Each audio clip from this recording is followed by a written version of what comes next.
Hello, everyone, and welcome to a new episode of the Jazz Flashes podcast, which will be available both on iTunes and YouTube. My name is Anton Garcia Fernandez, and we have a very special episode today.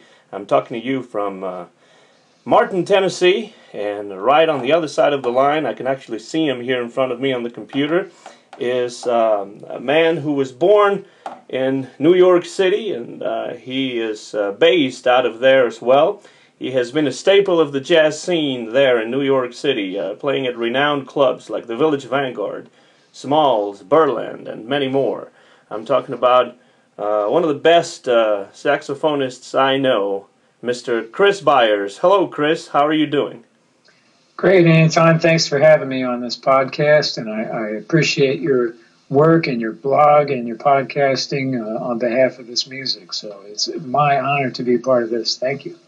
Thank you, and it really is an honor to have you and to have a chance to talk about some of your CDs and to talk about your view on the music and different other things that you would like to talk about. Anything is okay. You can say anything you want here on the Jazz Flashes podcast, which will also be available on the Jazz Flashes blog, jazzflashes.blogspot.com. Well, Chris, in order to start giving a little bit of background for those people out there who may not know your music, who may not know you, we said you were born in New York City. You've been playing there for many, many years. You've been making some really good records that I have followed through the years.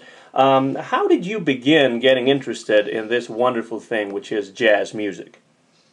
Well, jazz music is dance music, and actually I became interested mainly on the encouragement of my parents, and they did a great job of parenting an artist.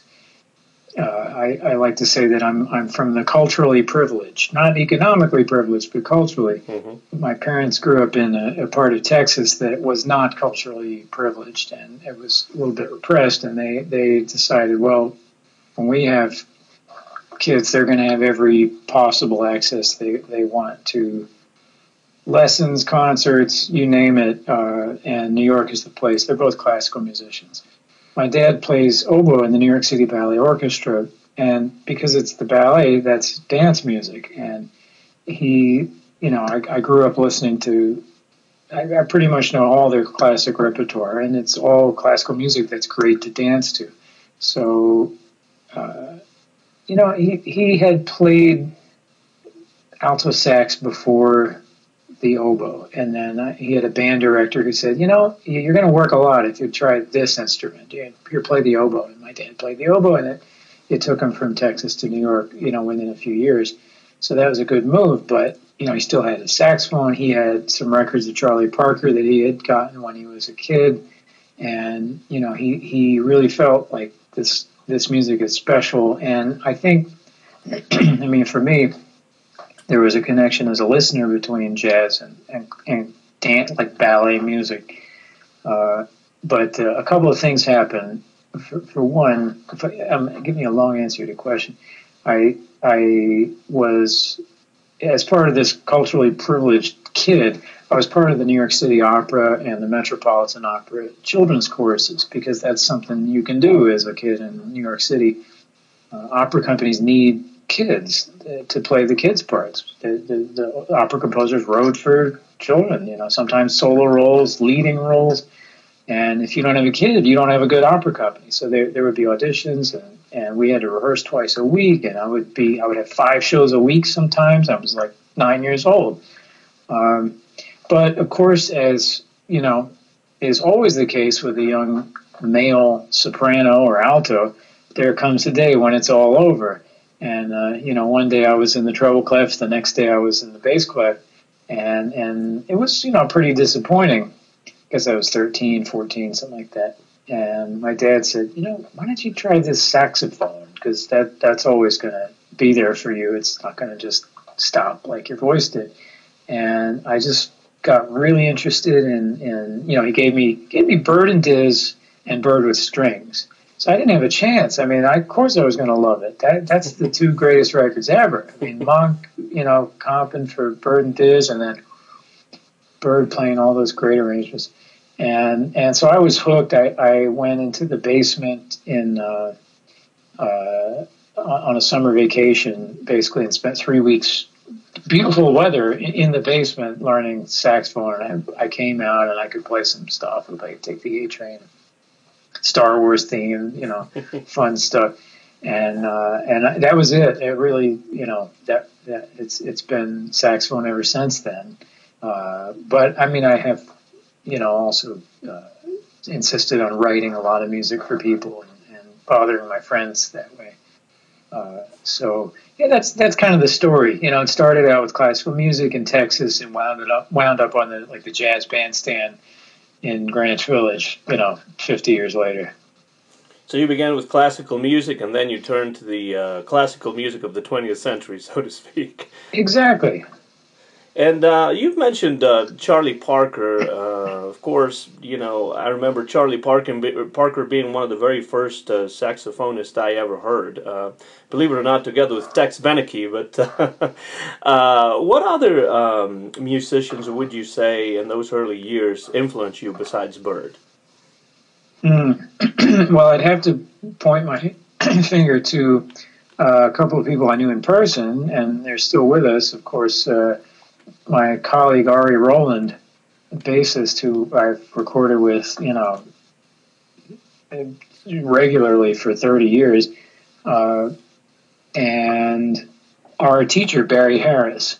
So these guys are very encouraging to me and very informative as to how the New York City jazz sound is formed and what is hip and what isn't, and what does it mean to be right but trying too hard?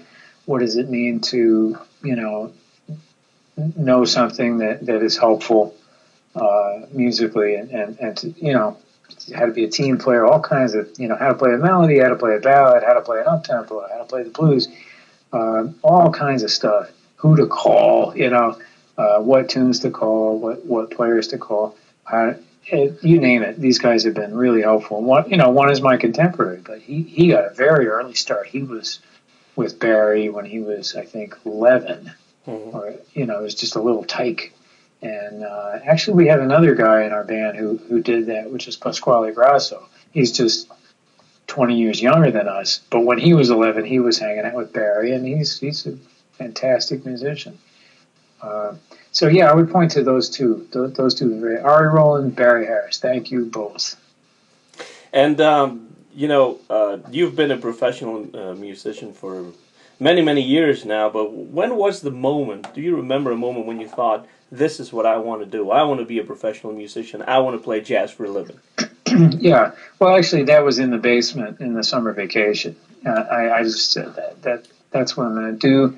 I went to a math and science school, which is, for high school, the best in New York City and arguably the United States, Stuyvesant High School. Strangely, the same one that Thelonious Monk went to, although he didn't do so well. He never graduated. He just stopped going after a while because he was working. He was, playing gigs. But one nice thing they do in this school is all extracurriculars are run by students, and I got the opportunity to run the jazz combo. I led the jazz big band, and I conducted the orchestra for the school plays, and that's great. I graduated high school with experience with directing large ensembles, so I think that helped a lot. And it was it was really, my parents, the cultural, folks, they insisted that I go to the math and science school and not the music and art school because they wanted me to have a well-rounded start. But I think, a side, fortunate aspect of that was just the leadership opportunity. If I had gone to music and art, there's no way I would have led anything. There was, Omar Hakim was there a few years before me. I forget. This is the roster of people that came out of music and art, LaGuardia High School. It's just like the cover of Downbeat magazine. So you're never a big fish in that pond. So I remember leading my first gig at a club called the Angry Squire on 23rd and 7th Avenue, and I guess it was 19 in a quartet. And Greg Hutchison was on drums, a guitarist named William Ash. And strangely, I didn't have Ari on that. I don't know why, I can't remember. We had a bassist, Nathan Berg. And I think after that, I just hired Ari for everything, pretty much. But that was a big start, the Angry Squire gig, 1989. And you grew up in New York City, which in many ways is the place to be for jazz. It's not only the one of the cultural capitals of the world, but if you want to play jazz, that definitely is one of the best places to be. What was it like growing up in New York as somebody who wants to be a jazz musician? What were the positive things and maybe the not so positive things of being in such a huge place like the Big Apple? Okay. Well, on the plus side, we've got access to just about everybody that can help you. Instrument repair people, salespeople, teachers. I've developed a good friendship with a discographer, Noel Cohen, who lives not far. Noel introduced me to Teddy Charles. He helped me with Freddie Redd, and he's the guy that wrote the book on Gigi Grice. And that's a great book, actually. One of my favorites, really. One of the best jazz books I've read lately. Rat Race Blues, not to be missed, not to be overlooked by anybody that likes reading a good book. Can be somebody who's not even crazy about jazz. They'll love that book. It's a great book.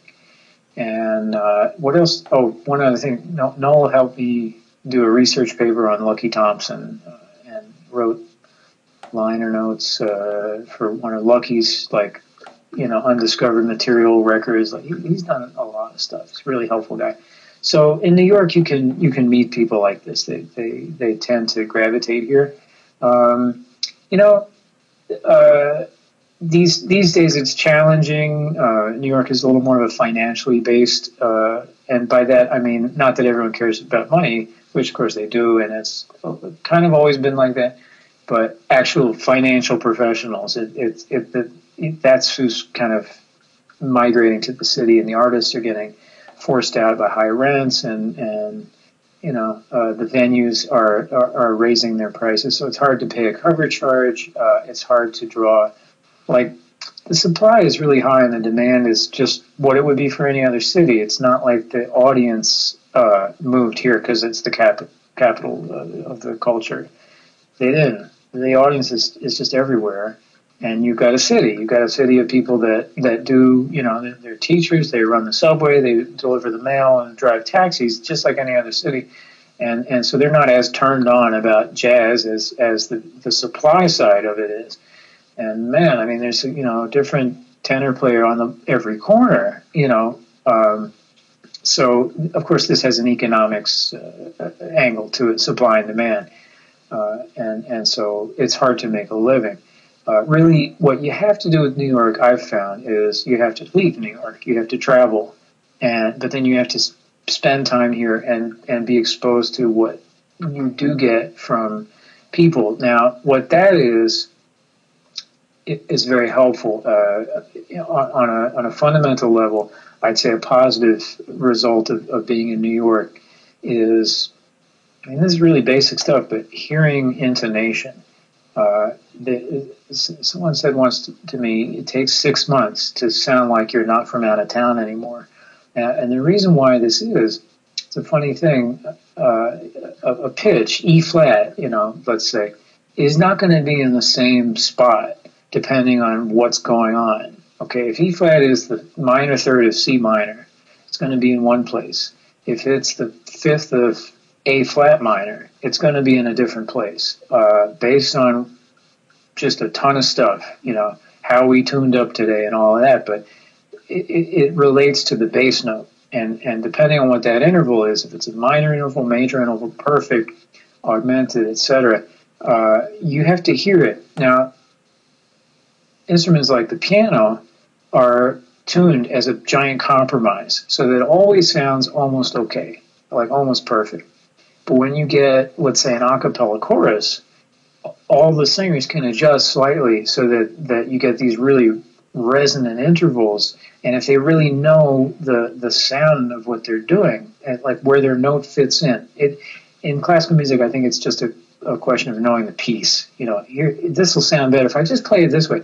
They might not even know really what they're doing, in a detail-oriented way, but because they hear it, and that, we always talk about hearing. You know, how do you hear the harmony? How do you hear your part? So, for example, you can't really play a piece the first time and sound good because you don't know where your notes lay, you know, on the harmony. It's a surprise.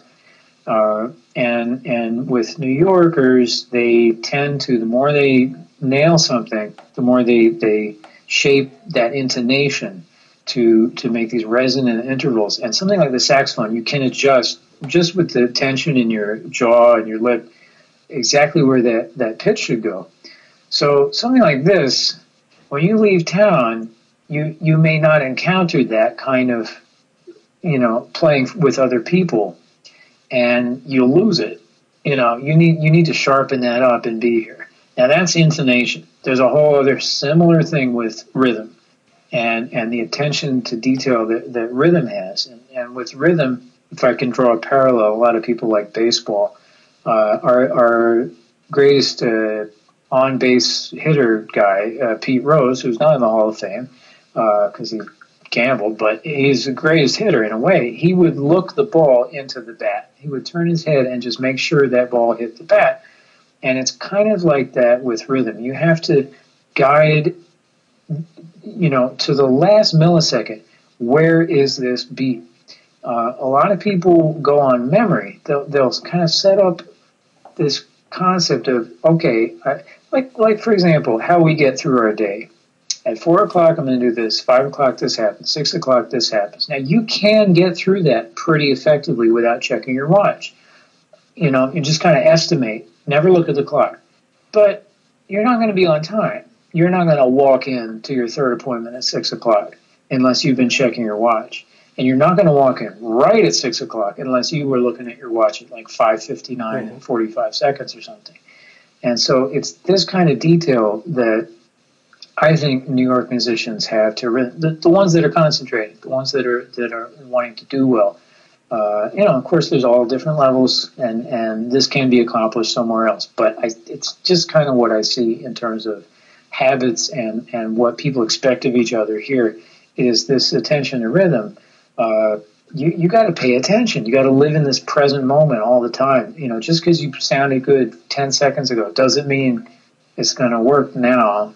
You got to concentrate and just look that ball right into the bat all the way. You know, so those are two sort of positive things. I think the intonation and the rhythm.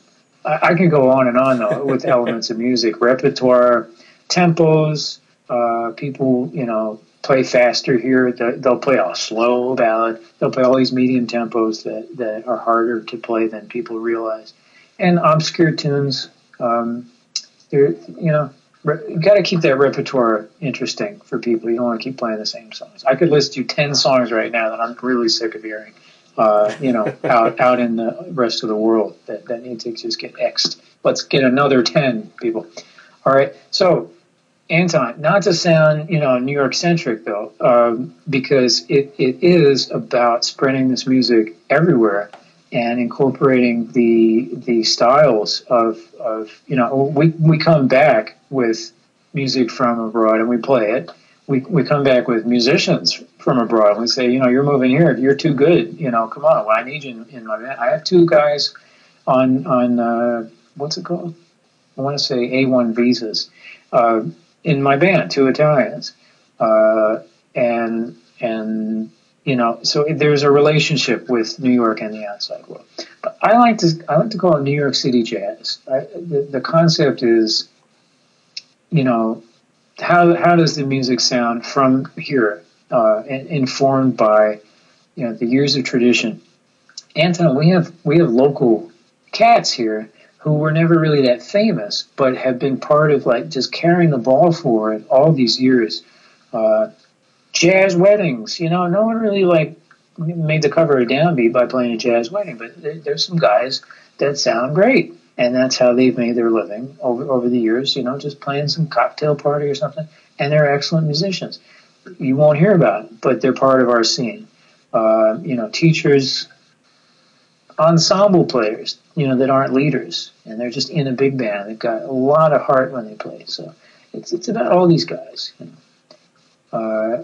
Two I'd like to mention are Frank Hewitt and Jimmy Lovelace. I don't know if those are names you would know from the days of Smalls Records. It was the predecessor to Smalls Live.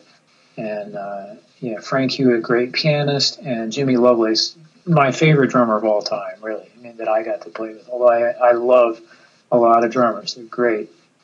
This guy was just incredible. So local talent, nobody really heard of him. I mean, Jimmy played with Wes Montgomery and George Benson, but so what? So did a lot of people, and he was just one of the best. It was like playing with Max Roach. So. All right. Well, Anton, I've answered 9 different questions. I'm sorry. What else would you like to talk about? I was just Xing them off the list here. And I don't need to ask them anymore because you've covered most of them now. Well, we can talk about it again. I mean, I don't mind going around in circles a little bit, and hopefully it's interesting to people. You're listening to a new episode of the Jazz Flashes podcast. My name is Anton Garcia Fernandez, talking to you from Tennessee and over in New York City. We have Chris Byars, and we're very happy to have you here today, and there's lots of questions that I would like to ask you, but it doesn't really matter where the conversation takes us. That's basically what the podcast is about, just chatting about jazz in the best possible way, and just talking about the music that we... Chris Byars is very much of a New York jazz musician, but he does not restrict his playing to that city. He has traveled the world taking jazz to different parts of the globe, over 45 countries or so, because not only is he a musician, but he is also a jazz educator. He is a cultural ambassador for the U.S. State Department, and as I said, has traveled the world bringing jazz music to different parts of the world. So one thing that I've always been interested in talking to you about is that experience of traveling abroad, traveling overseas, and bringing jazz to other parts of the world. I was born in another part of the world myself, and I was actually living in Europe when I first encountered jazz through Benny Goodman and Bill Evans. Those were the first two musicians that I heard almost concurrently, really, thanks to the jazz records that my dad had, and that's what originally got me hooked up on jazz, really. And what I would like to know is, when you travel abroad, when you go to Europe, when you go to the Middle East or Japan, different places like that, what is the reception, the reaction to jazz that people abroad have that may be different from the way it is received here in the United States? Well, okay. Oh, Anton, could you turn me down a little? I'm getting that echo. I will. Sure. All right, maybe now. Okay, so... Of course, when something doesn't belong to you, you value it more. But I do want to caution people that jazz is not the property of the United States by any means. We owe a lot to international musicians and audiences these days. It started here, and it was good for the United States, but it's for everybody. It always has been for everybody. It's, the ultimate people's music. So what do people do? Well, I played in Germany recently, and Russia, and the Netherlands. I played in Central Asia. That's all this year. And, it's different from culture to culture, but generally what I see is just a better...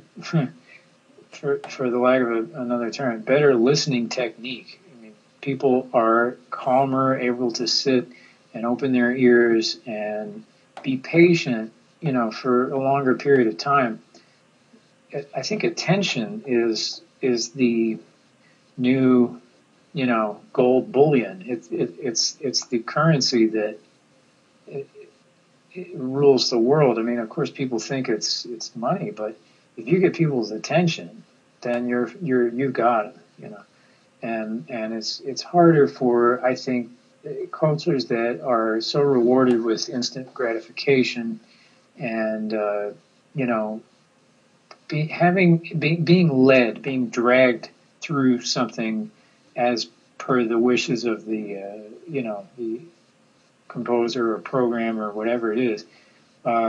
You know, true listening is about being open and reflecting.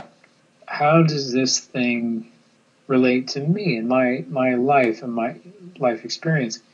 And honestly, my dear, you know, American, you know, brothers and sisters out there, we can do better. You know, we are just gobbled up by our culture of television, video games, social media, and you know, running around, this demand of enhanced productivity that we have. I hate to say it, but you know, the Atlantic and Pacific Ocean really used to help us out in some ways. But right now, if we all went on a vacation in Holland and saw how they lived and how hard they're working for the life that they're leading, we would be shocked. You know, we're on a hamster wheel here comparatively. And I think this is reflected in their listening. They're just in better shape to give their attention and appreciation to something, and then to reflect on their own lives. I mean, honestly, music is in the ear of the beholder. It's the interpretation of these sound waves and these you know, deviations in air pressure as it hits the ear and interpreted by the brain. That's all in the listener's head. What I do, you know, it's an event, but unless it's heard and understood and interpreted, it actually doesn't happen. It's no different than, you know, a car hitting a pothole and making a sound. So we need this, you know, and we're in this symbiotic sort of natural relationship with the listener, and it's wonderful to see entire audiences, 500 people sitting, just like gobbling up what you're doing, and then, you know, asking insightful questions afterwards that you say, like, wow, this person really got it. This person got it in a way that maybe I need to get it. You know, I'm learning from them. And imagine this, Anton, you know, veteran listeners. We have them here in New York, but they're getting old. Some of them are passing away. When they come to my show, I am so thrilled. You know, they've heard the greatest musicians. These guys sat and listened to Dizzy Gillespie, and now those same ears are going to hear what I do. Wow, you know, that's amazing. So I really appreciate listeners. Overseas, definitely, they've got an edge on us, you know, and I, God bless them. Hey, I don't care if they're, you know, better. That's great. Somebody's good. You know, we need to you know, get off our hamster wheel and smell the roses while we're still here, you know, and enjoy these things. We are just too busy and frenetic and panicked. And we want our little sugar fix, you know, and there's better things in life, you know.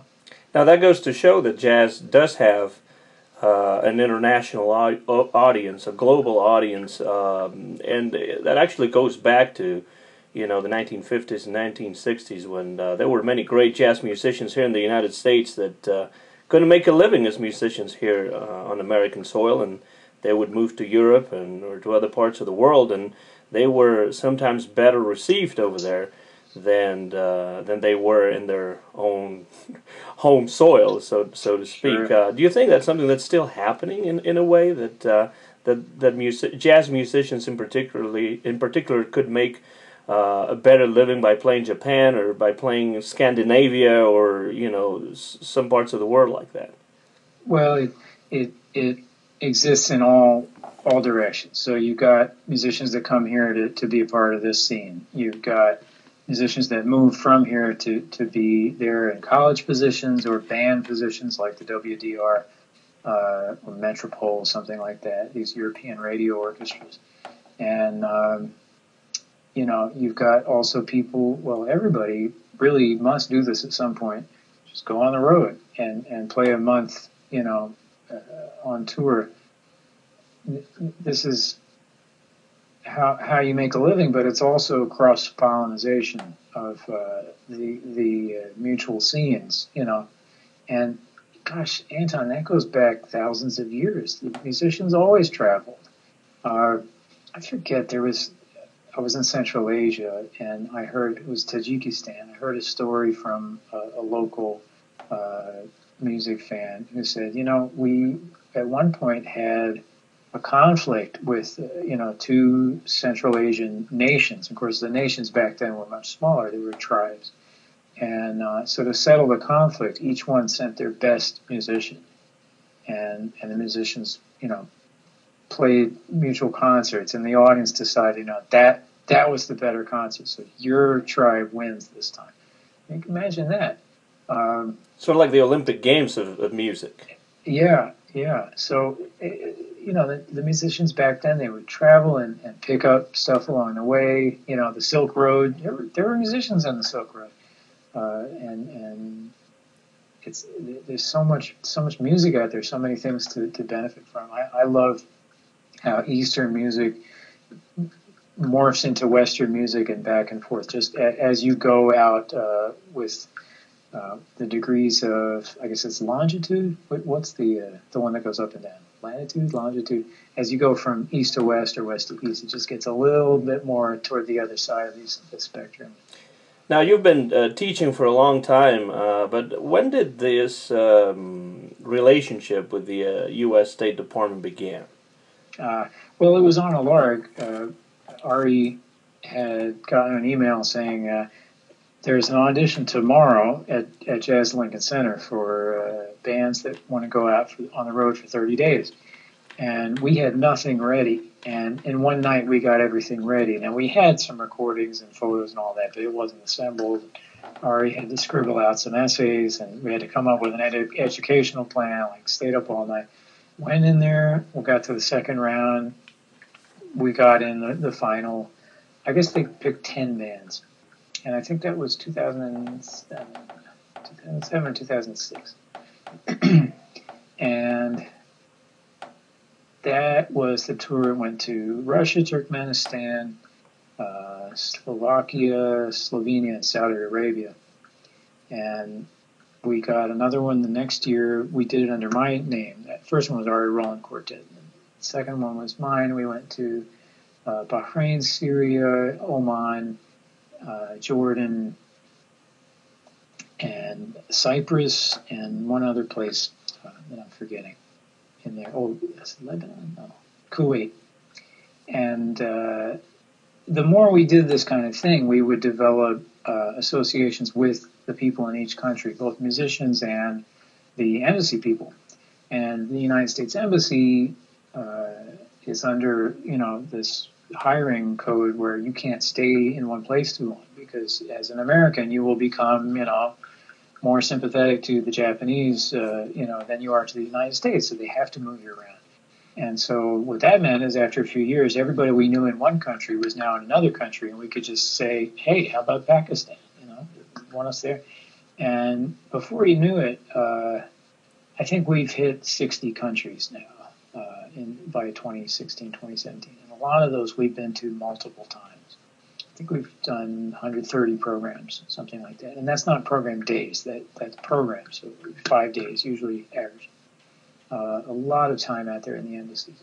And that's been wonderful. It was the same thing that Dizzy and Benny Goodman and Dave Brubeck and Count Basie and Duke Ellington, Louis Armstrong, thank you, all did in the late 50s. The jazz ambassadors. And I've been called a jazz ambassador. I humbly, don't accept that because, A, I've got a lot of learning to do with the jazz part, and B, ambassadors are people that are really amazing, diplomats that work their whole lives to become that title. And for me to go on one tour and be called that is kind of ridiculous. Although it's sweet, Prez is, Lester Young and all that. I get it, but, thanks. Well, the way I see that is if you're going to be an ambassador, what better thing to be an ambassador for than jazz, right? Well, for me, for sure, that's true. And on that spirit, I will accept the title. Absolutely. As you were saying, these programs with the State Department go back many decades. In the current political climate and economic climate that we're living in now at the beginning of 2017, when we've been hearing so much about how many cuts there are going to be with the humanities and the arts and that sort of thing, do you think programs like this are in peril of disappearing or being cut back too much? Do you have any idea about that? Absolutely. Absolutely. That's exactly what's happening. And it's not even that there was an order as such. The embassies are fearful, and they don't want to spend their money on something that isn't like, we're going to need food, We can't starve out here because if we go outside, we might get in trouble. I mean, it's that simple. So, the current administration is not friendly to the arts, and I like to think it swings back, back and forth, but we haven't seen a lot of that actually on both sides. It seems to be moving, away from funding and valuing the arts, and they say, well, the private sector, but really, you can't count on that because the private sector is really about profit.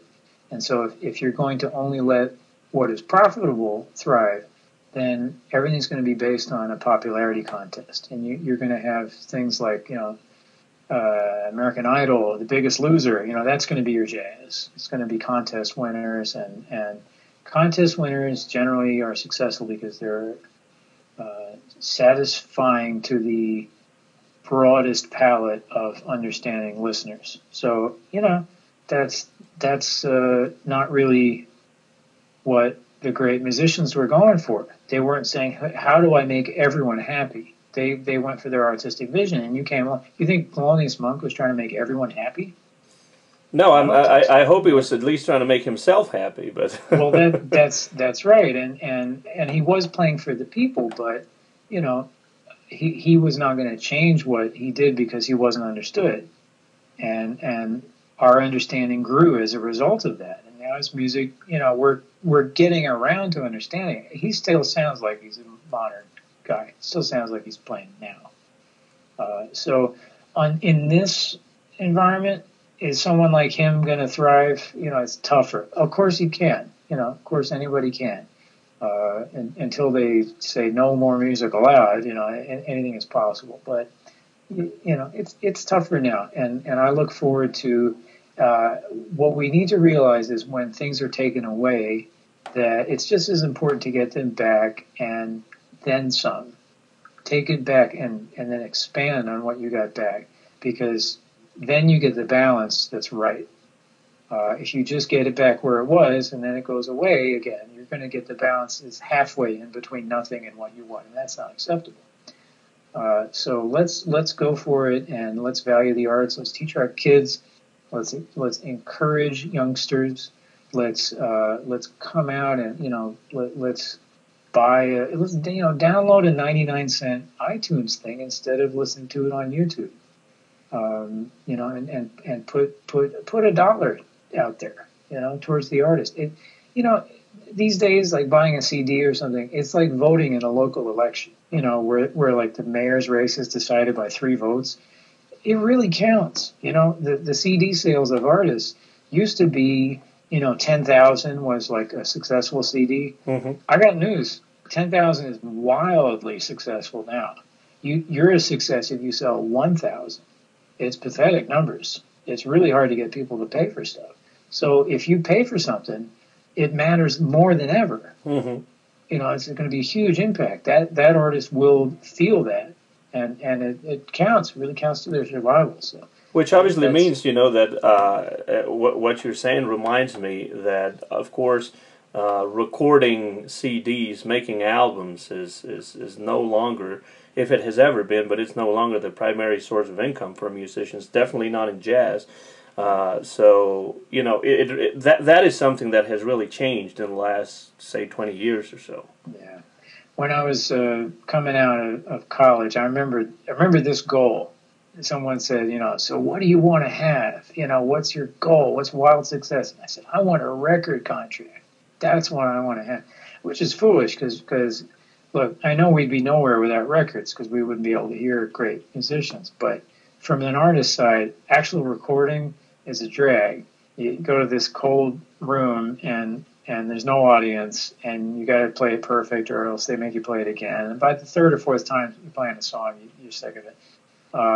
So it's like you don't want to go in the studio. You want to play live. You want to play concerts. You want to play great gigs. That should have been my goal. But anyway, here I was. What did I know?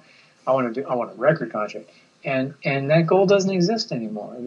There are no record contracts. Really, it's very hard to get one. You have to be some kind of megastar. And inevitably, if you are a megastar, which I hope that happens for everybody, there are other dues you have to pay.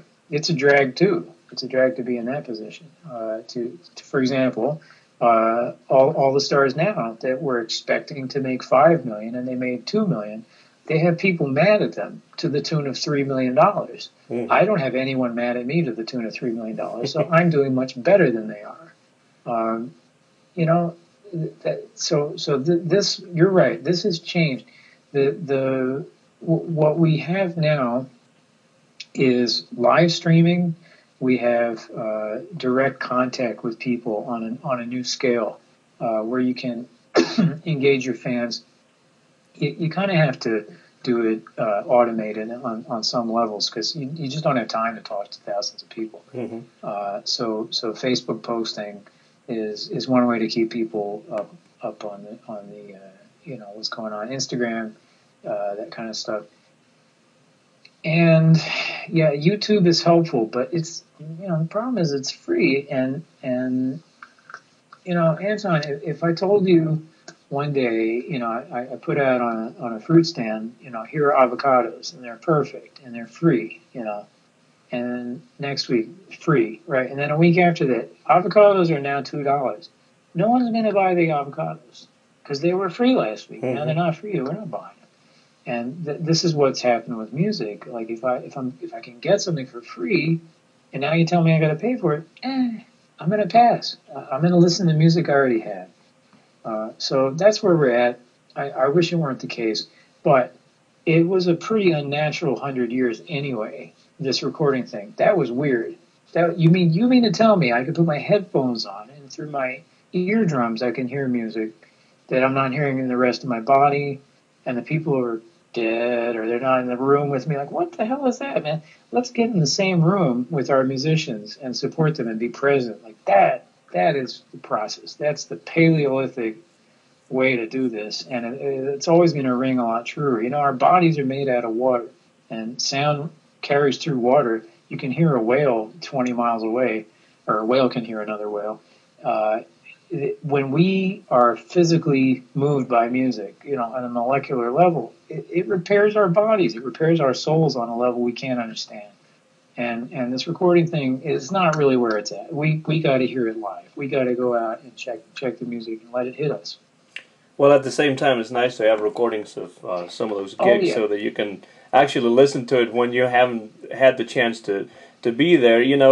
Living in Tennessee, I can understand how difficult it is for somebody like me who really likes jazz and would like to be able to see live jazz music. And whenever I see you posts, or Carol Sloan's posts about on Facebook about the different gigs that you've been to, or that you're playing as a part of, I feel jealous, because I just don't have that chance living in Northwest Tennessee. I'm not going to bash Northwest Tennessee necessarily, but musically, especially when it comes to jazz, unless you go to Nashville and then not so much.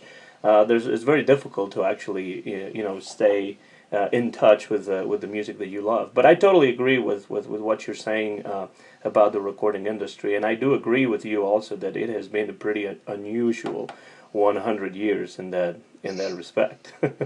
Yeah, and things will always change. It's not. We're at the end of this revolution, so it's guaranteed to morph into something else. But just to respond to the point you made though about Northwest Tennessee, a couple of things. First of all, you're an unusual guy because you really care about this, and you put a lot of time and attention and effort into not only enriching yourself, but passing on that knowledge and information to others. Would that everyone were like you. Now, to the people that maybe aren't quite as committed, which is most of us, I would say two things. First of all, when that concert does come around, whether it's the once a year jazz festival or, somebody at the local theater is coming, you got to go. You got to check it out. And, maybe it's not your cup of tea, but, check it out anyway. Be there, because when there is a happening, you don't know what's going to happen. And that's something cool about being alive. That's being present in this moment. And it's a gift. It's amazing that we're here and that we've gone, our ancestors all survived to childbearing age so we could be here in this moment. Don't miss the concert, But then the second thing I want to say is that great music happens at any level. And I've, on the negative side of that, I've seen like some of the top billed players come together and they leave me cold. But, some of my favorite concerts have been student concerts. I don't care if somebody's like hitting the high, whatever on the trumpet or playing double time or playing the world's most complicated tune.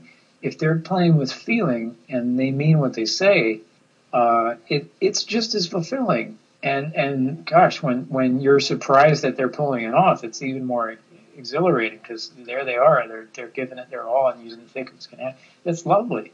So, to look closely at what is being offered in the school band or the school play or the orchestra that you got to drive a half an hour to see, that maybe is not the top, but look what they did. There's all kinds of stuff going on, and they need audience. They need to be heard, and it's good to hear them. So yeah, there's more options than you think. Maybe Northwest Tennessee, you got to drive 100 miles. I don't know. But to just take those opportunities when you can, to the listeners, I'm saying. And of course, listening to this podcast is an excellent way to not only develop themselves and enrich themselves, but to stay up on current events. What did they miss? How did it go? What's coming up and all of that. So, they're in tune. They got a good chance. If they're on board with this, they're going to be okay. You're listening to a new episode of the Jazz Flashes podcast. My name is Anton Garcia Fernandez, and we have with us today, not here in my office, unfortunately, but on the other side of the cyber line here, Chris Byars, who has some really interesting things to say, and I really am really interested, and I agree in with pretty much everything that you have said so far. And it's a rare chance that I get to talk to somebody like you, whom I have been following for several years. And actually, when you listen, when I listen to your records, to the CDs that I've been listening to for several years, I see that there's something that I really like about you, which is not just the style or the way that you play, but also the deep knowledge and understanding that I think you have about the history of jazz. And to me, that's very important. And also, something that is, to me, even more important than that is the attention that you pay to some of the jazz greats from the past that are not very well remembered in many cases these days. People like Gigi Grice or Lucky Thompson or Duke Jordan or Frank Strozier. I like the fact that you are bringing their music back and making it available for new audiences in these new times. This is something that I wish more people did, and I'm sure there are many other people who do this out there. But it is one of the things that have always attracted me to your record. So it's just a comment, but the question would be. Why are you interested in the work of these great jazzmen who are, in many cases, forgotten these days? What is it that drives you to their music? Well, okay, thank you for asking, Anton. It's been a major focus of what I've been doing for, it's I guess 12 years now. Started out with some grant proposals that I did. I just had this idea of, what if we went in depth on a particular composer? I just looked at all of what they did. I want to tell you a little bit about the first really successful project I did, which was the Lucky Thompson tribute. And I got to speak with him on the phone before he died. He was a little mentally, unbalanced in the phone call. He suffered from, I believe, paranoid schizophrenia for decades. And I was able to get him on the phone like by a miracle. And, he really didn't know what he was saying. But at one point he said, I don't care what a player plays unless they mean it. That's what I'm listening for, is what do they mean what they're playing? That's all I listen for.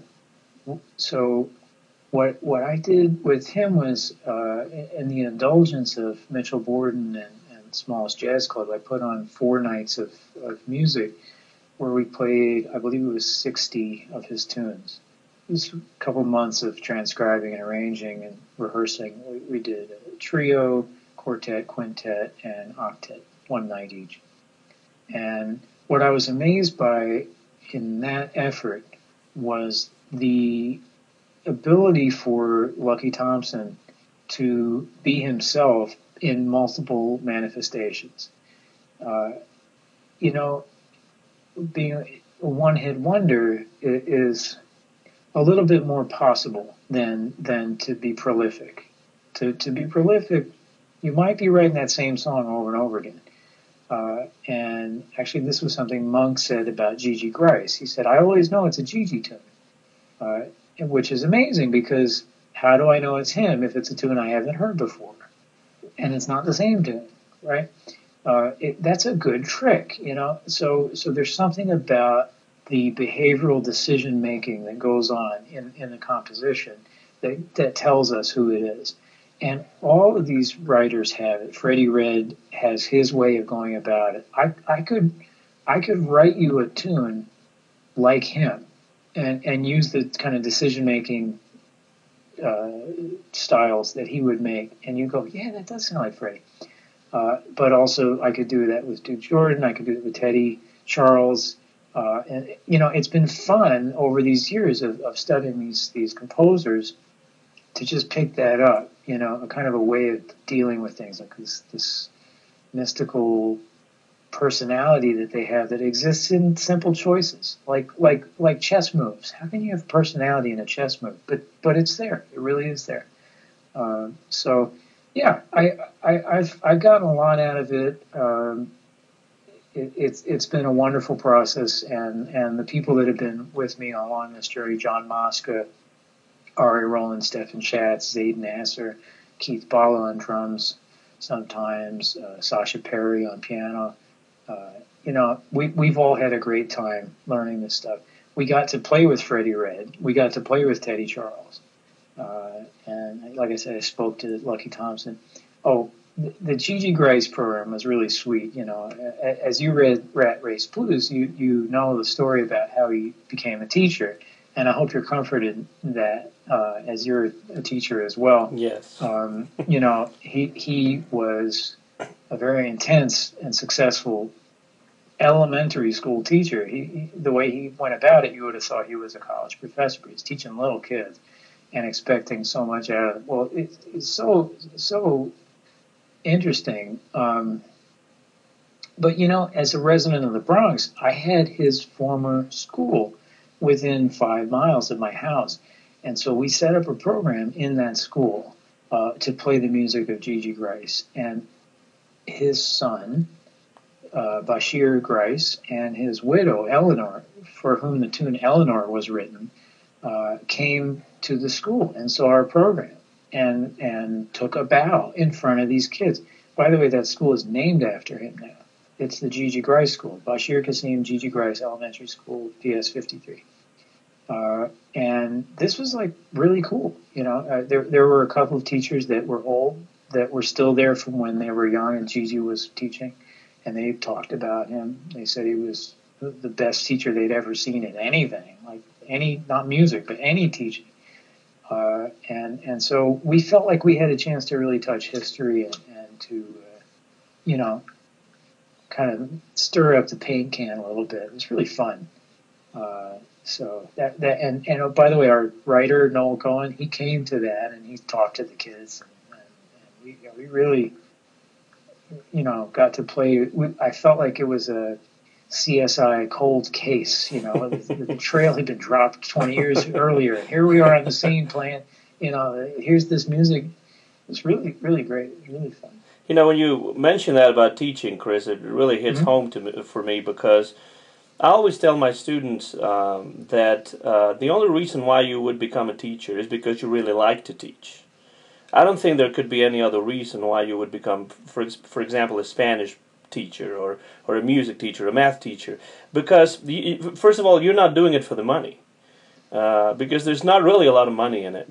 You have to be doing it for another reason, because you really love the subject, because you really love to pass on the knowledge to other people, because you really like to make an impact on certain, not all, of course, of the students. And so I always tell my students who want to go on to have to study and get a master's or a PhD even.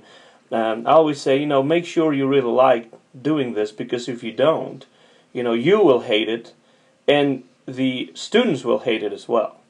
So I totally, when I read that story that you mentioned about Gigi Grice and now you're bringing up, I realize, how much of teaching really lies in I wouldn't say the soul, but at least in the personality of the person who teaches. And you've been teaching music for many years, which really shows that you probably have that sort of mindset that we're talking about. Oh, Anton, I love it. I love getting in front of people who are excited about music and then sharing information. I always see it as a two-way street, that I don't know everything, and if they know something or they can do something I can't do, let's see it. Let me be open to that. You have to be. But I think you're right. It's about falling in love. You got to be in love with it. And how do you keep that magic going? Yeah, that's an ongoing thing. It's not save to a folder and store in the hard drive forever. It doesn't. It's not like that. You got to cultivate this and maintain it. Effortfully develop what you're doing. I've felt that with music. Over these in my 30s and then in my 40s. It's been an ongoing, day one. Every day is kind of day one in a way. It has to be. So yeah, for teachers out there, yeah, it's fun. God, you know who I had as a teacher? I had Frank McCourt, Angela's Ashes. He was my creative writing teacher at Stuyvesant. And this guy, to all the teachers out there, if you want to read his third book called Teacher Man, it's a wonderful account of when he was teaching at my school, the various things that would go on, and just the way he was in love with what he taught is an example to us all. Actually, in any profession, but if you're a teacher, yeah, you gotta follow his lead. And it was really, he boiled it down. He said, I want to lead my students away from fear and lead them towards love. That's my only goal. Get away from the fear, go towards the love. That's what I'm always trying to do. That's a very good way to sum it up, really. And no wonder Frank McCourt is such a great writer. I think it must have been a great, you must have great memories of those classes. Well, he was so in abandon of tradition, of expectations. You know what he did with me? Chris, we don't really care about the writing. Just bring in the saxophone and play for the class. That's all you have to do. Stick with the music. It's okay. Don't worry. He didn't care if I did the assignments. Just come in and play us another one of your songs. That's where your heart is. So I do that once a month and then just sit back and enjoy what everybody else was doing. But he would do all kinds of crazy stuff. There's something about jazz, Chris, though. I don't know what it is that has really brought about some great pieces of writing throughout history. Some of the jazz criticism that I have read by some of the great jazz critics, especially when they don't get into the technical aspect of music too much, which would be hard for me to follow sometimes. But you have some great essays written throughout the 20th century and even now that deal with jazz. So I have the feeling there's something about this specific kind of music that inspires some great writing. Oh, it's probably the degree to which it can be interpreted by the listener and how they reflect on their own lives. It's just a big cue for someone to give off their emotion and put it into words. Yeah. Oh, not only that. I don't. You can see on my video feed. There's a sketch of someone that was at my octet performance, and they just like put the charcoal on the page and off they went. It inspires visual artists, all kinds of stuff. It's very open-ended and it's jazz is a gift. It's a gift to the human race to inspire us and help us elevate our consciousness to be better prepared for the decisions we have to make. I agree. Now, let's talk a little bit about some of the records that I have right here and you can see on the live video feed. Mm-hmm. Chris Byars, The Music of Frank Strozier, and this is an album that was recorded in December of 2015, but it has just been released now in 2017 by mm-hmm. the Danish label Steeplechase. It's a really... I don't know if... sometimes people use the word legendary a little too much, but... this is a label that has been around for a long time, and many great jazz musicians of the past and the present have recorded for this Danish label. And this album I have in my hand has 10 Frank Strozier originals that have been arranged by Chris Byars. Could you explain a little bit what Frank Strozier and his music means to you, and the songs that you have chosen here? Has there been what kind of thought process was involved in this project, and how did this project come about? Well, Frank Strozier's music was just like the other, 5 or 6 guys I've done: Duke Jordan, Teddy Charles, Freddie Rich, E.G. Grice, Lucky Thompson, and I'm forgetting one. I just pulled all of his originals together that I could find on sheet music and audio, and Noel Cohn was a big help with that. He's already done the work. He's a discographer, so he's got a page on Frank Strozier ready to go with dates and sidemen and all the titles everywhere you could find the records. And I got to say, about 50% of them I threw back in the water. I was like, that just doesn't resonate with me. I don't hear it. But the 50% I did do, actually it's probably more than that, because there's 10 here. I know I picked from about 30 or 35. But I guess, half of them right away, it was like, no way. And then what was left, I curated, a shorter list. Frank Strozier's music is the music of a young cat in his late teens, early 20s, who's lighting up the scene. He's on fire. And this is good for kids now to hear. The late teens, early 20s kids that want to make a splash. You should check out what Frank Strozier did with his time when he was like that. It's a short time in your life. You think it's going to be forever, but then all of a sudden you're 30, and it's different. His music is,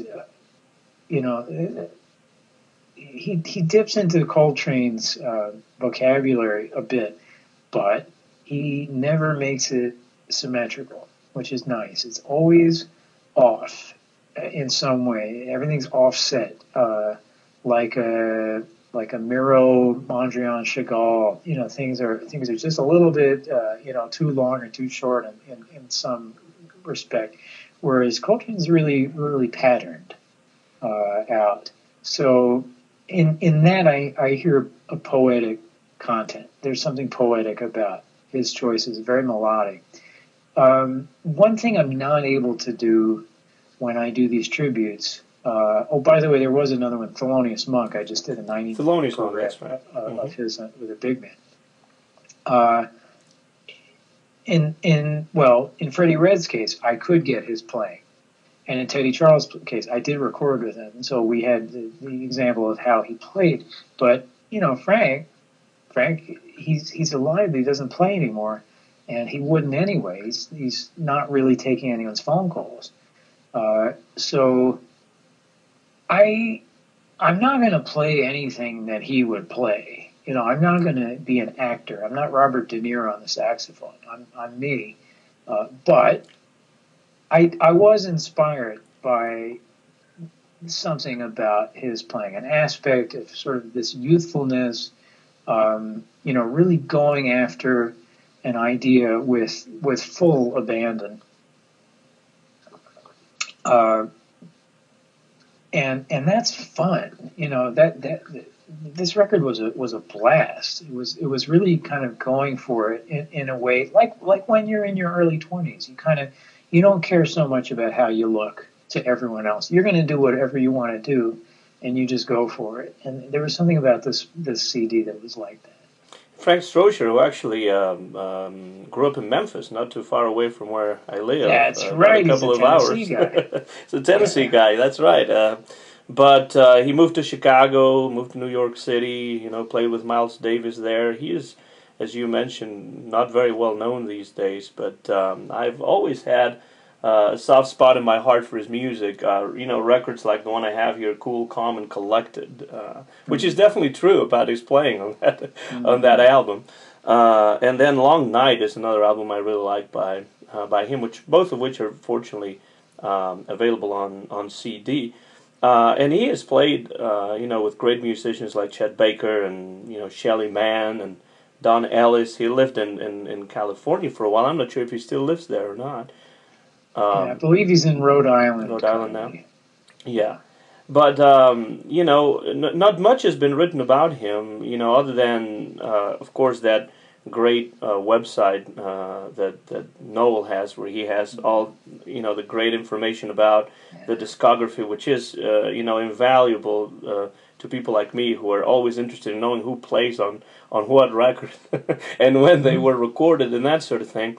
But maybe there's a few articles by Mark Myers on his blog about Frank, but not a lot has been written about him. So it's this CD is a great source of knowledge about what Frank Strozier sounds like, but filtered through the lens of Chris Byars. It's a septet album as well, and many of the musicians that you've talked about, like Pasquale Grasso and Ari Roland, appear on this album. Definitely recommend it.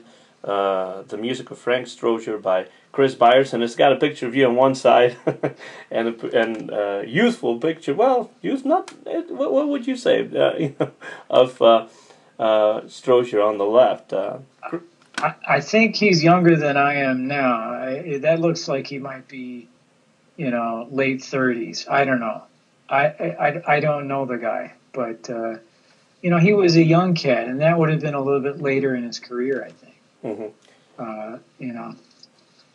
I don't think he's recorded anything since the 1970s or so. No, he, as told to me by fellow Tennessean Harold Mabern, Frank grew to be disenchanted with the level of appreciation that he was getting. And there's a Malcolm Gladwell book called Outliers, which talks about what it means to be born at the right time, in the right place, in the right profession. And Frank was coming in at the end of a crest of interest. And what that feels like is that every year there's less interest in what you're doing, which is a drag. What he saw from when he was born, where the music was, to when he was like a full mature player, that went from the early bebop era to the end of the 60s. That's totally different. At the early bebop era, jazz was the world, the nation's popular music. Everyone knew it. Jazz stars were pop stars. By the end of the 60s, it's totally different. It was a niche market. And every day along the way, it was just waning and waning and waning. Now, I'm born in 1970. I never knew the way it was, so I didn't get that kind of downturn. But all my heroes had to deal with it. Teddy Charles, he went to become a sailboat captain. Gigi Grice went to teach. Lucky Thompson lost his mind. Everyone had to do their own thing, to get by on the kind of recession of interest. Frank, he got really upset with the amount of attention that, like, John Coltrane was getting, for example. And he said, all right, I'm good at piano, so I'm going to play piano now. And as Harold Mabern put it, he went and practiced for a while, but what he didn't realize was that there was a whole line of pianists right around the corner, ready, as he put it, to whoop his ass. Frank was a pro-level saxophonist on a very high level. To expect that on another instrument, it's like Michael Jordan played baseball. And I was going to say that. Yeah, and he was probably pretty good at baseball, but he went out and kept striking out in the major leagues. He was Michael Jordan in basketball. Frank Stroh's like Michael Jordan on the saxophone, but on the piano, he was Michael Jordan in baseball. So that's, I think that was the end of the road for him. After that, he I think, became a science teacher. And did 20 years and got his pension, and he's currently, resting comfortably in a retirement home. And not wanting to play another note of music, right? He doesn't answer his phone. Like, he has people that call him every year on his birthday, Gary Smulyan and Harold Mabern, and he won't talk to them. Like, he has really sealed the door. And that's an option. I mean, this doesn't have to be a life appointment. You can be great and do wonderful things and then go do something else with your life. It doesn't have to be till death do us part with jazz. I understand. It's fine. And what you were talking about now just reminds me of something I always tell my wife, Erin, who, it's wonderful that she also likes jazz like I do, because otherwise, how could she be married to me? I mean, I'd be driving her crazy with all those jazz records. But I always tell her, I think sometimes I feel like maybe I was born a little too late. The idea of turning on the radio in the 1940s and 30s, and even at the beginning of the 50s, and the popular music of the day was jazz music. That must have been fantastic for those people who were actually able to live through that in the United States. Of course, that is long gone, and there were many problems back in the day as well, and not everybody who played jazz became famous. But that's a dream that I sometimes have. Maybe going back in time and be able to turn one of those different radio networks that they had back in the days and listen to an air check or listen to a remote broadcast or something like that, where actually jazz was being brought into the homes of people in its live format that you were talking about before. That would have been fantastic, really. If I had a wish, that might have been it. Anton, well, it's very romantic and sentimental of you to think that way, and I would refer you to a very funny movie by Woody Allen. I believe it's To Paris with Love. Is that what it's called? I think, or maybe Paris. Is it From Paris with Love? Thank you. Or is it Midnight in Paris? I can't remember now. That's it, Midnight in Paris. There you go. Yeah. Where, they keep going back in time, and everyone they meet in the new time says, this is great, but you should have been here 30 years ago. That was really great. And he just keeps going back further, and everyone keeps saying this. So in reality, we're all exactly where we should be. And if we're longing for another time, that's just because we have to bring that energy into the present moment for everyone's benefit. And it may be a little bit like, when you're in a room and the air conditioning's too high, and you're going like, I'm a little uncomfortable, but you're living, and you need to, adjust your expectations, but also bring that thing that you're missing, into everyone else's life and say, hey, you know what, this is the way it should be, and this is the way it used to be, and this is the way, in terms of how I see it, this is the way it still is. Now check it out, and you just, that's what we all have to do. Yeah, and that kind of nostalgia actually, could also be very dangerous in that, we tend to romanticize the positive sides of of the decades that we love, and then we Right. tend to forget the many terrible things that happened. Segregation, all kind of jive stuff that was going on, and we've improved on all that. Dental health is a lot better. Oh, tell me about that. I just had a root canal about a couple of days ago. So. Well, you could have had 16 of them by now if it had been 60 years ago. So we're doing better. We're doing better.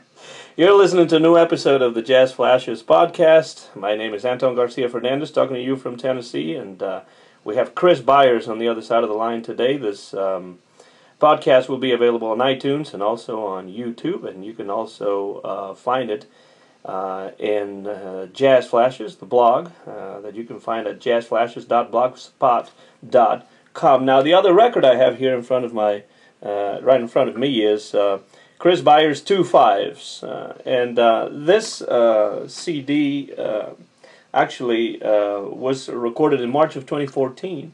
Also released on Steeplechase from Denmark in 2015, so about a couple of years ago or so. And when I listen to this record, I think, Chris, that this CD actually encapsulates really well what your music is about, because we have 2 5s, so 5 originals, 5 tunes written by others, and this tendency that you have and that I like so much to celebrate jazz history while at the same time looking into the future. And I really would think, I don't know if you agree, you're the one that made the record, I'm just a listener of the record, but I really think it does encapsulate really well, from the actual title of it and the content of it, what your jazz music is about. Thank you, Anton. Well, you hit it right on the head. I'm trying to kind of be like, the what was it on the Roman coin that looked both ways? Janus, I think. That's right. What the month January is named after. Mm-hmm. And to look forward and backward at the same time. It's trying to put, five of mine not verses, but up next to 5 songs of other composers. Now, one is to be honest, a remnant from the Duke Jordan record that didn't make it on that record, and we had it in the can, so we put it on this record. But that's Lady Linda. Nice. Lady Linda, that fit in well with the set order. And I was happy to get a Tad Damron one in there, this Soul Train. Soul Train, yeah. Which is funny. That was penned in advance of the 70s dance show. That's not Soul Train, It's actually Trane, right? Yeah. Like John Coltrane. Yeah, to refer to him, yeah. And that I would love to do a retrospective of Tad Damron, and it's his centennial this year. I was hoping to get around to it, so maybe something will come up this year, and I'll get to do a program of his. Danny Boy is a special song for me because I'm part Irish. My grandmother was a Kelly, spelled E-Y at the end, which is some kind of Irish, I suppose. And that's one I was going to ask you about, really, because of course it's a traditional Irish tune, and many people have recorded this song over the years in different styles of music too. From Elvis Presley to, but in jazz, I really love the version of it by Ben Webster. I don't know if that's something that was on your mind as you were playing this or not, but it really in a way has become a standard, even though it's not really a jazz tune. Well, see, Anton, that's why I'm glad we're talking. I didn't know about the Ben Webster recording. I'll have to check it out. So if that's meant a lot to you, it's definitely worth me hearing, and that's why we're all here for each other, is to share this kind of information, and this is great. I can look forward. I'm going to have a great 5 minutes later tonight to listening to that. I'm looking forward to that. So no, I was not aware of that. Well, I believe he recorded it live many times, in the latter part of his career when he had moved to Europe and, was living in different European countries. And was performing live with just basically, local rhythm sections. It was basically Ben Webster and some local rhythm section of, really good musicians that played with him. And a lot of the recordings of Danny Boy by Ben Webster I remember are actually live recordings of the song. It becomes sort of like a staple of his later years, like, for example, the standard Sunday, which he used to play a lot, and, several others. So yeah, that's what I was thinking about. And whenever I listen to this tune done in the jazz version, I always think of Ben Webster, who's always been one of my favorite saxophone players. Yeah, it's so tremendous, so strong. Now, when you write these 5 tunes, there's Little India, Taxi Bird, Express, Hello Pork Pie Hat, and Burke Bop. How do the classic jazz compositions that you love so much and that are also very present in your repertoire, how do they shape or influence the tunes that you write? Well, I'll tell you exactly what it's like. They are the little angels on the shoulder. They are advisors, but not, like in charge of executive function. You still have to make your decisions and come up with your way of carrying the ball forward musically. But with the amount of, kind of reference material that I've experienced, if there becomes an issue like, how should I deal with this part? What would this guy do? What would that guy do? Then it's really helpful. So it's incremental. It's like a 5% boost. It's not a given. I'm not, because then I'd just be writing their songs. These are all, things that I came up with, and the process of composing is something you really can't do quickly. You have to sit there and ferment. You gotta like stew and mull it over, and even that needs a spark in advance of that. Some like kind of quick download from the universe of like some rhythmic idea or melodic fragment. That's a very strange thing. You don't know where it's coming from, but it's in your head, and you go, I better put this down, before it escapes me. Honestly, Anton, I don't know how do you start humming a tune that you don't know? Like, where did that come from? Mm-hmm. So, then you kind of shape it and fashion it and develop it. If you want to go with a certain form, AABA, you get a fragment, you repeat it, and then you come over the contrasting fragment, the B section, and then you close with the original. Or there's this binary form, which is a longer, 16 bar as opposed to 8 bar segment that starts one way and then you repeat it, but it ends differently. And those are the 2 general song forms I write in. The AABA or the binary ABAC form. But it doesn't have to be that. I have done other forms and also large groupings of music. Generally, the way to write a 25-minute piece is to write, 6 4-minute pieces with some transitions. Mm-hmm. That's the way you're going to do that. So it's back to this again, but you can expand and use other building blocks.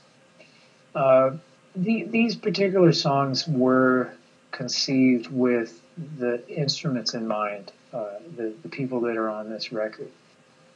And, speaking really almost specifically about the addition of Pasquale Grasso, mm-hmm. I think this was the second one that he was on. The first one he was on was the Duke Jordan, so it was a little bit more controlled what he was going to do there. This is the original half of it, and I could really decide what he was going to do. And he's a really versatile player. It's like having, a new player on a football team that's like great on offense and defense. Like, wow, how do we use this guy? Because he can play written parts. He's all my instrumentalists. I realize they're all like classically trained to the point of like they're all conservatory trained, Mm-hmm. so they can all read difficult stuff. They all have attention to intonation and phrasing like a classical musician would. And Pasquale, he'll sit down and, well, I don't know if you know how good he is. I mean, this guy is, Pat Metheny says he's the best guy in the world. So Pat pretty much knows what he's talking about. Yeah, I guess he would. He's a good guy. Yeah, Pat says a lot of cool things. He's very thoughtful. And so, yeah, I had him in mind with this. He's in our ensemble. He's one of the four horns, which is really fun for a writer to have somebody like that. He's serving two roles. In this case, it's a sextet album, and a lot of the Right. musicians actually appear also on the Frank Strozier album, which was recorded later, right? Yeah, this is my set band. The addition would be my dad on oboe and English horn, which sometimes he's on a record, sometimes he's not, sometimes he's on one song or two songs. As I said earlier, he's the main reason why I play jazz, and so I love having him as part of it. But also, it's like who has oboe in their group? Who has English horn? It's an unusual sound, and he can elevate something from being cool to really unusually cool. When he participates. So, but this was just our sextet. This is my sextet. These are the guys. When someone says, "Do you have a band?" Yeah, that's my band. And we have a new record. Actually, we recorded in January, and it'll come out in 8 months or so. Steeplechase takes a while to hatch their eggs. It's because they have so many in the pipeline, and so everything always takes a year or two to come out. And for that record, it's the sextet again. It's called New York City Jazz, ironically, kind of what we're talking about in this interview. And it's more of this great fun with this Pasquale Grasso guy, and everybody. I call it my Italian band. We've got Stefano Doglioni, John Mosca is an Italian American, and Pasquale. My band is half Italian. Well, when you were mentioning, Pasquale Grasso being a conservatory trained musician, I'm sure this is something that has been asked of you many times. But when it comes to playing jazz and at the same time being classically conservatory trained, do you think there's something in spontaneity that is lost, or is it actually an asset to play jazz, to be classically trained like that? Mm-hmm. Well, great question, Anton. You got to be careful about what you learn and what you fall in love with, and not get seduced by it. For example, now I've had some friends that got into Latin music, and we lost them. They're not playing jazz anymore, and Latin music is that great that you can say, hey, this is all I want to do. So you got to stay true with your original plan. You got to stick to the plan, whatever that plan was. But be like who was it? Odysseus. He got tied to the mast, but he told the sailors, take the wax out of my ears. I want to hear what the sirens are singing. And then he drifted by them, and he said, guys, I was kidding. Untie me. I got to go hang out with them. They're great. And they said, we can't hear you. I don't know what you're saying, boss. I'm not untying you. So, we have to be like that. And if you're like that, yeah, you can learn as much classical music as you want. Just realize, your ethic as a jazz player is swinging and improvising and playing the blues. And classical music is not about swinging. It's not about improvising. And it's not about playing the blues. I mean, unless you're talking some kind of abstract way of interpreting it. Some sort of George Gershwin composition or something. Yeah, but really you'll get in trouble in the orchestra if you play that like a jazz player. They want it a little more straight, a little more da-da-da-da-da. And when we started, adopting that aesthetic, yeah, it can be problematic, but there's so much to learn. There's the clarity and the control, the wide, oh my God, the repertoire. They've got more great music for you to listen to than we have time left in our lives. So it's just a question of what do I not want to miss? okay, let's check out Wagner. Well, there goes like 6 months. You know, when I was a kid, and I saw one of those concerts for young people that Leonard Bernstein, I think, did at Carnegie Hall, was it? Because my dad is a huge collector of books and records of all kinds, not just jazz, but also jazz. But he particularly really likes classical music. And he was now he's retired, but he was a high school teacher for over 40 years, and it is really because of him that I am a professor myself, and that I have this love of music and of literature. And I think, I remember watching this with him with, Spanish subtitles back when I was maybe, 9 or 8. I can't remember just about. And I remember very clearly that Leonard Bernstein said the difference between classical music and jazz is that classical music is exact music. Meaning that I think he meant that the composers usually tell you how they want the piece to be played, and so, like you're saying, there's no swing, there's no improvisation of any kind. I don't know what I think about that. I don't think it's axiomatic. I don't think that is just the perfect way to describe it. But it's something that has somehow stuck to my mind all these years, and now 30 some years later, I can still remember that phrase, and I sometimes think about that. And maybe he's not that far off the mark. Well, I want to expand on that and share an idea with you, which is something that came to my attention recently in the Monk tribute. Monk really didn't care how you soloed. When it was your turn, if you wanted to prove in front of everybody that you're an ignorant, sloth, go ahead. That's on you. It's not on him. He's going to comp for you just like he would anybody else, and he's going to challenge you and spur you on and try to make you better than you really are. But however good you are, that you'll be judged for that, and it's a contest of one. What he cared about was, hey, don't mess me up. When it's time for my solo, don't mess me up. When we're playing my song, don't mess up my song, right? That's the team part of it. But I also saw this in 3 other instances, and they're worth mentioning. Thad Jones really didn't care how you soloed. Not that it would be on a good or bad level, but Joe Farrell, that's some avant-garde stuff. Steve Coleman, that was bizarre.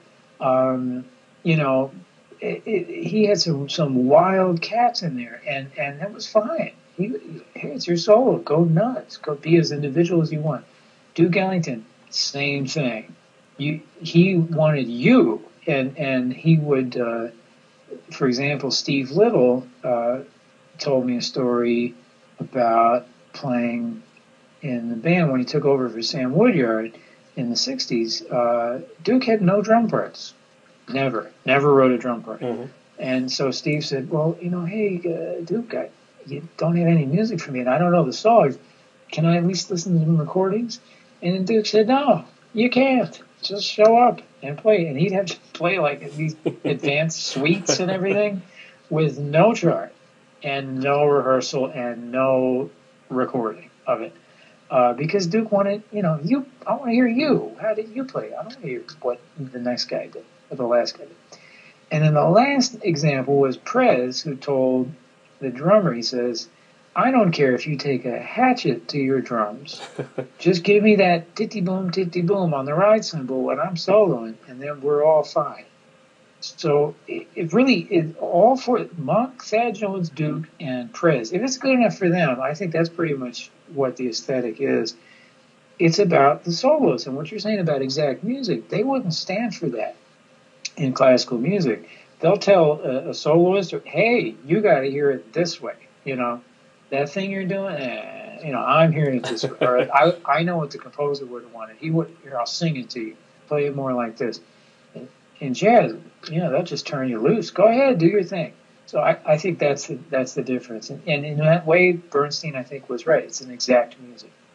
I've heard people say that Duke Ellington used the orchestra as an instrument, and I think that's a pretty good way of putting or describing the way that he wrote for his orchestra. But what I really think is that besides that, he really knew his soloists very well, and he knew that he could rely on people like Johnny Hodges and all the great Ellingtonians that played in his outfits for so many decades. And why so many of them stayed for so long, I think it's probably because they understood that Duke Ellington understood their own individuality within the orchestra. It wasn't necessarily his orchestra, but it was him leading an orchestra of individuals who knew what they could and wanted to do.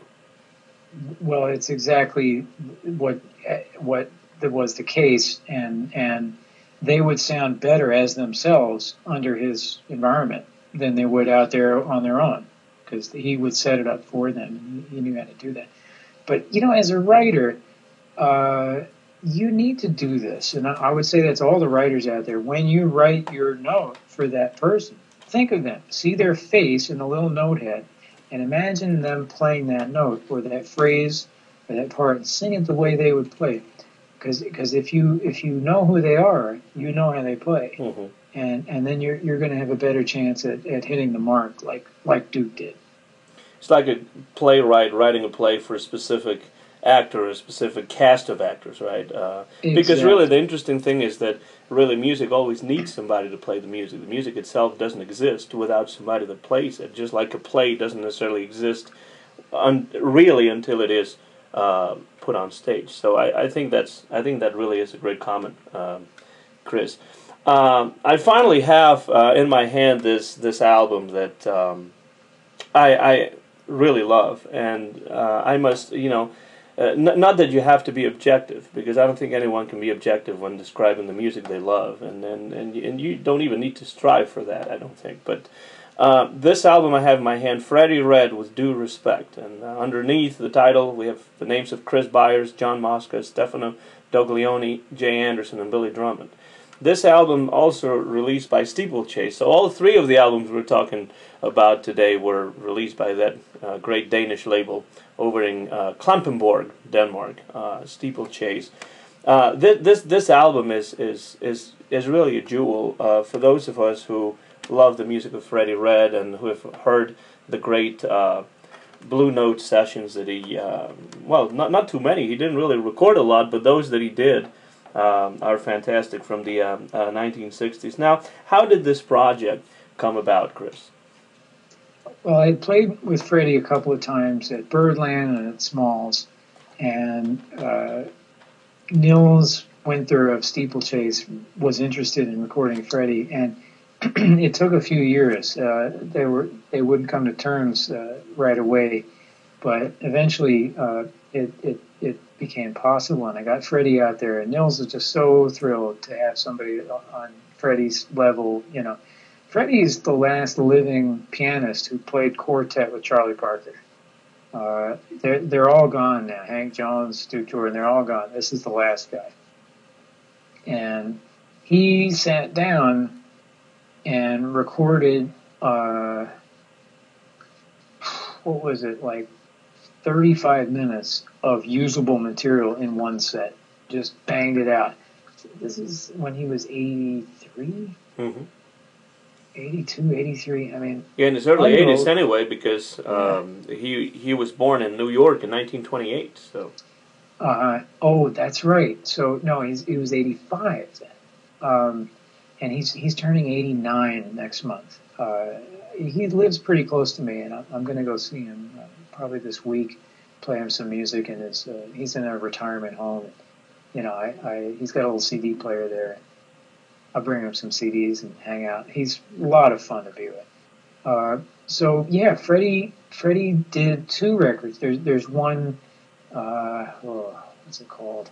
Well, one of them is the one I remember the most is Shades of Red. In 1960, which is really my favorite that I've heard by him.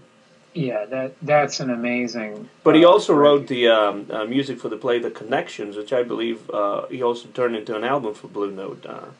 I would say The Connection and Shades of Red are the 2 best of that era, and then coming in a close third is Red's Blues, Mm-hmm. and then a couple of lesser known ones. Lonely City is great, and the one that has the San Francisco Suite is wonderful. Mm-hmm. So, but actually, no, this is a record he did in 2015. See, he came in and did more than an album's worth of music, and so Nils got him back in for a second record, which is a good trick. I advise all of our musicians out there to do that. Go when you show up, do 90 minutes of music, because if somebody's into you, they'll say, "Oh, let's finish that second one," and you get to do another date. So the first CD was organized as a trio because I didn't play on that, and that's called Music for You. And then he released With Due Respect, I guess a year later, 2016. And I don't know if Freddie's going to play again. He may record again. He may play again. I don't think he's going to record again. The hands are locking up on him. He would need a reversal of a kind of arthritic carpal tunnel thing, which is pretty hard at late 80s. Might happen, we'll see. But so this might be the last two that he does. They're wonderful. He plays great. He's so sincere and heartfelt. I feel like Freddie plays happy music. It's happy. Mm-hmm. It's not advanced. Bud Powell was his hero, but he can't do what Bud did. He points the ship in that direction and then goes half as fast. So, for a lot of us, that's more human and more listenable, more understandable, and the sincere joy in his music is just so beautiful, and sure enough, that's what he's like to be around. He's just a sweetheart. He's a great guy, funny. You'll just laugh when you're with him. It's a joke every couple of seconds. Just a great cat. That was a great day. Billy Drummond hit it out of the park on drums, and I arranged some 3-horn charts, and they sounded pretty good. We did some tunes that he knew, but a couple of new ones that he had. I coaxed a few out of him in this century. He had pretty much stopped writing, and I got him to do a ballad and a blues that are on that record. So yeah, Freddie. I gotta see him. Every day that he's with us is a treasure, and I don't want to miss it. I'm gonna go see him this week. Back in the 90s in Spain, they brought out this collection of CDs that were all Blue Note records, and they would be released like every 2 weeks or something like that. You can go and they were, of course, the back catalog of Blue Note going back to late 50s, early 60s, early 70s, that sort of thing. What was that label? Was it Mosaic? No, it was just something that was being released in certain European countries, I remember. And it was a collection of CDs that would come out every 2 weeks. I think 2 per issue. Like you would buy this installment, and it would be 2 CDs of Blue Note records, and it was anything from Sinatra Swinging Session, which he actually did for Capitol and not for Blue Note, but he was on there somehow contractually. It was okay to do that. Anything from that to some Bud Powell and Bird and all sorts of great classic records that were made in the 50s and 60s. They were all released, or mostly all of them released on Blue Note records. And I remember that was how I first heard Shades of Red. By Freddie Red, which I had never heard of before, and I was instantly hooked on that record. I listened to it over and over again, and now that you described the way that he is in person, I think those shades of red were mostly happy shades, but like you're saying, and that might be one of the things that attracted me to that record from the get-go, from the very first time I ever heard it. Now on this album, With Due Respect, you actually do the arrangements as well, right? Yes. When you are arranging tunes by Freddie Red or Lucky Thompson, or Gigi Grice, Duke Jordan. How do you approach the arranging? What are you thinking of? What do you want to project as you take these tunes? Some of them better known than others, but many of them fairly obscure. How do you work on them? What is your intention when you're doing this?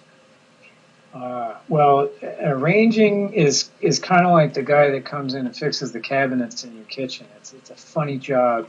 You got to be appropriate and useful. You know, you don't want to wasted effort. You don't want to make a big show. Look how I arranged this. It's got to be a little more invisible than that. And so you're an assistant to the composer and also an assistant to the musicians. You want to facilitate the intent of the composer and highlight the strengths of the musicians and to make them feel supported. And so it's actually an easy job in a way because the intent is clear. Whereas, you know, how do you sound like yourself as a player? Oh, that's hard. How do you write your own song? Man, I don't even know what to tell you. But as an arranger, you know, hey, help everyone sound good with what they're already doing. That's not so confusing in a way. It's a clear mission. So, you know, some things like, one, you got to really make sure you're not messing up the melody. Learn every note of it, because when you write it out, if you mess it up, you're damaging it. You know, you're knocking a front tooth out of this thing. Like, please. But then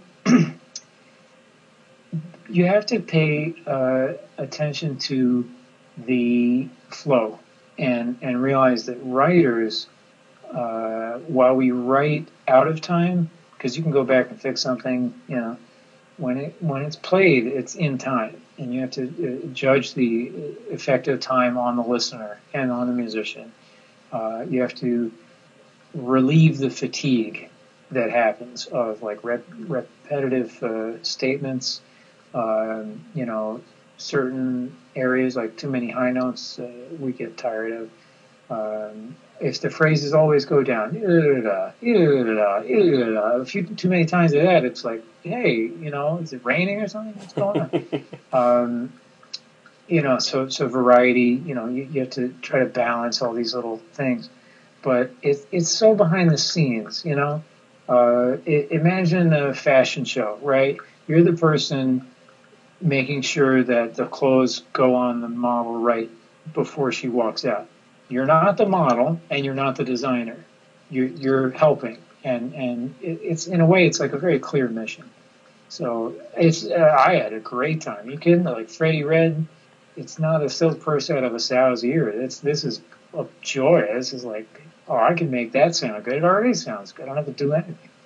Now, all these 3 albums were released by the Danish label Steeplechase, but where were they recorded? Did you fly to Europe to make these recordings, or did you record them in the United States, ship the masters over there? How did that happen? Oh, he comes in. Nils comes into the United States. Of course, Denmark is, you know, a place to be departed from in January and February if you can.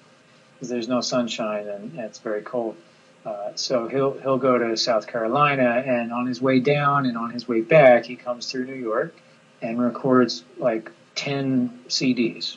He'll book a hotel for like a week and a half and go and do 1 or 2 a day, and get a bunch of people to record for him. So I've been lucky to be on, you know, that rotation. But he's pumping out still dozens of different artists, you know, year to year, and yeah. So it's in New Jersey. We go to the studio in New Jersey. Trading Eights Studio. Chris Sulit, an excellent engineer. Well, those are definitely 3 excellent records. That you know, I keep calling them records because you know, to me they are records. That's what they are. Now people call them CDs, not LPs, or it's not vinyl anymore. Although they say it's coming back and that sort of thing. But I always call everything, no matter, you know, if it's a 78 or a 33 and a third or 45 or a CD, whatever it is, I always call it record. It might be, you know, part of my old-fashioned mentality about being a big fan of really old jazz in some cases, and That's back funny. when everyone called them records. But in any case, Chris, I want to thank you so much for your participation in this episode of the podcast. It's been really a huge pleasure for me. I've not only have I learned a lot, but I have had a great time chatting with you. And I know you wanted to record about an hour or so. I think we've gone in excess of that, but we'll just make it available, and people out there can listen to it in installments. And half an hour one day, half an hour another day, or maybe the whole way through. It doesn't matter. But it really has been a pleasure for me to have you here. Chris Byars is our guest on this episode of the Jazz Flashes podcast. And the records to finish are, again, Chris Byars, 2 5s, the music of Frank Strozier, and also this Freddie Red album, With Due Respect, all of them released by Steeplechase. Could you please tell us, Chris, how to find out more information about you there on the internet? Of course, you have a Facebook page, but besides that, where else can we find information about Chris Byars and his activities? Well, specifically on Facebook, Chris Byars Jazz, and you got to know how to spell Byars. It's like Don Byas with an R, or Billy Byars with an A. If you know your jazz. If you don't know your jazz, that's Byars. Chris Byars Jazz. Otherwise, you got to send me a friend request, and generally, if I don't know somebody, I don't accept them. I'm getting near my limit. So Chris Byars Jazz is good. There's also chrisbyars.com. And that's a website. It has links to the CDs, and you can just Google me. There's stuff out there that on YouTube and Amazon. And Chris Byars Jazz, something will come up. If it doesn't come up, I'm not doing my job. I need to get back on it. So then that's my fault. So I do hope to get in touch with your listeners, and I hope they reach out to me. That would be fun to make some new connections. But I do want to say just briefly, Anton, thank you for doing this and making this available to everybody, as you do often, on many different fronts and aspects of this music. And it is interest like yours, that is truly rare. Out of the 2 people in this conversation, you are the uncommon one, and I really do appreciate that, and I want to encourage that and encourage others that may feel like they can do something like you're doing. Go ahead. We need more people like you doing what you do, listening patiently, asking thoughtful questions, and putting the information out there and sharing it with others. Then we're going to be okay. Well, thank you. I just wish I were a little bit more, tech savvy than I really am. But I do my best. The truth is that I feel like people should have, and I don't think that everybody, unfortunately, out there does. But people need to have other interests in their lives outside of their work. And when you're a professor, and you have so many classes to prepare and exams to grade, and that sort of thing, you in order to find balance in your life, you need some hobbies to speak of, and for me, besides, of course, being with my family, my daughter and my wife, and meeting with friends, and most of whom, by the way, are not jazz fans. Jazz is something that has, over the years, over many years, because I think I was about 10 or 11 the first time I ever really consciously heard a jazz album, and it was a Bill Evans album. I remember that.